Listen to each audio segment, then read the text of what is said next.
There had been a series of robberies in the Santa Monica area, and it was suspected that they were black people coming from outside, you know, and there was this sort of, scary. And so there was, I read this article about a couple, a very nice couple, had left their home, and the neighbors had seen in the middle of the day some black guy breaking in. Called the police, and told the police, you know, that we had these problems with black people coming into our neighborhood. And so the police went in, and the house was empty, but there was one area that was locked, and they heard, or barricaded, they couldn't tell, and they heard sounds inside, so they called her back up, and they went in and broke in with drawn guns, and what did they find?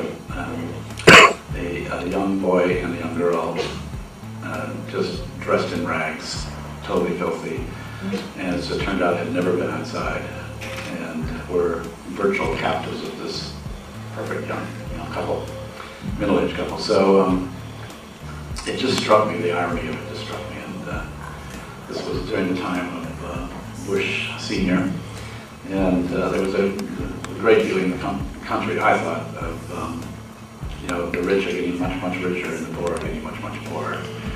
Now, there's a lot more comedy in this than I remembered from seeing it whenever it came out. It's goofy. It's really goofy, and Everett McGill seems to forget sometimes that he's not still in Quest for Fire. But you know, you've told me before that you were really known for your humor before you started making horror films. And was this an attempt to meld the two? You know, I always had this sort of yin and yang going, you know, pulling at each other, and I think I sort of got myself over it, but there was a period where if I was doing things that were really gory or horrible, I would also throw in a lot of comedy. I think in some cases it almost went over the top of this one, and in a way it sort of became a sort of a wild black comedy. Well, there's a lot of Roadrunner in this too. Very much. I mean, you know, the dogs being played comedy and everything else. I don't know. You know, sometimes I think it went too far, and sometimes I think, well, it was a nature of the picture to have this bizarre comedy to it. I mean, I've always been interested in kind of the mixture of comedy and horror. I think they're very similar. I've often said that, you know, the building up of tension with an explosive release and talking about the forbidden is very similar to comedy and to horror. So I think horror is kind of a big dark joke, and I think comedy is, in a way, disguised horror. I mean, it happened very fast. Sean Cunningham and I made Last House on the Left, and it was kind of like there was a group of guys who wanted a scary movie for the theater chain, so we made Last House on the Left, and it scared the pants off of a lot of people. But it also immediately changed totally all of my relationships. Everybody looked at me like totally different. You know, like wouldn't leave their children alone in the room with me, things like that. You know, Sean and I was the writer of that duo, and he was the producer. I wrote at least half a dozen films in a 2-year period after Last House came out that were comedies and social dramas and all sorts of things, anything but horror, and nobody was willing to put up money for them. And everybody said, if you want to make another scary movie, what will you pay for that?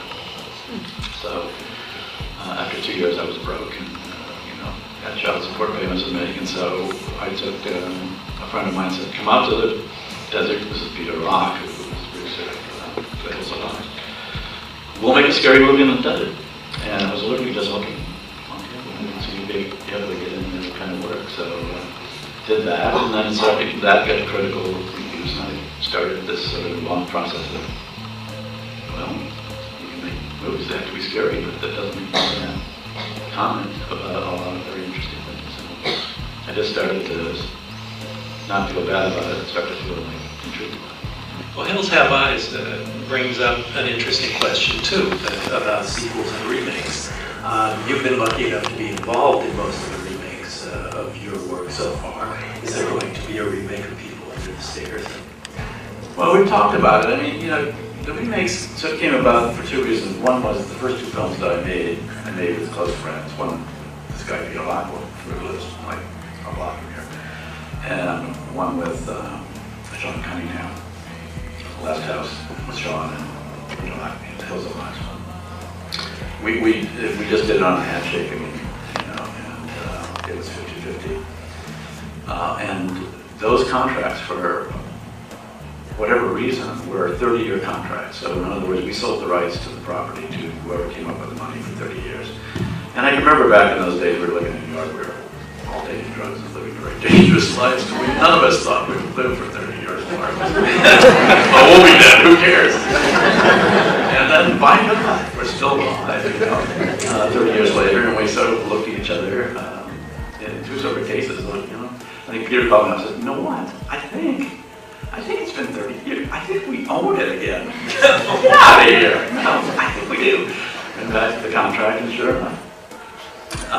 So we did a remake of Hills of Ice, and we did a remake of The Last House. Now, the Nightmare on Elm Street is a totally different story. That script had a great deal of difficulty finding a backer, and by the time that Bob Shea found the money for it, I was so broke. I was borrowing money actually from John Cunningham to pay my taxes, and after that I had nothing. I had lost the house. Everything was like one of those.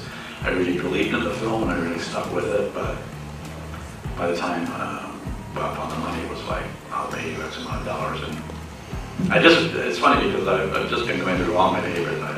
Between films, I get into this organizational fury because normally everything just goes out the window when you're directing, and your house is a mess. So when I ran across the contract for Nightmare on Elm Street, basically just in all universes for all time and all permutations of humanity, we own your script. And I just thought I was the most fortunate guy in the world to get that made. So I never thought about it, never thought there would be a sequel, let alone a whole gigantic franchise. So that film's being made by total strangers. I have no idea what they're doing. Nobody's called me. There's no reason really why they would call me. So it's just going to be based on characters created by Wes Craven. Well, I think it's a remake. I think my credit will be based on characters. But that's the only thing they have to do with it. So it's an odd feeling. That's the way that show is. Yeah, and I just watched Scream this afternoon because there's some talks of possibly being on Scream 4. But that's Randy giving the rules of horror films. And one of the fun things about that script is it sets everything on its head. So, the person that does have sex is Neve Campbell having sex for the first time and she survives, and the guy who backs into the kitchen saying, "I'll see you later," and Randy says that he'll be dead in the kitchen with a knife, is actually one of the killers. So, there are things that are cliches that are in horror films that turn out to be not true, and in some cases, I think what I've always felt with things like sex and denial, all these things are things that can be devices we use to not look at a painful reality. Now, we don't have painful realities looking at this every second of the day, but when there is a painful reality, and she said to have sex, or to get drunk, or do drugs, or whatever it is, and you don't face the reality will come get you. So I think that's more what they're about, is really about staying alert. It's the Nightmare on Elm Street of whatever you need to fall asleep. And it's not so much about having premarital sex or anything like that, so much as paying attention if there's something dangerous around you.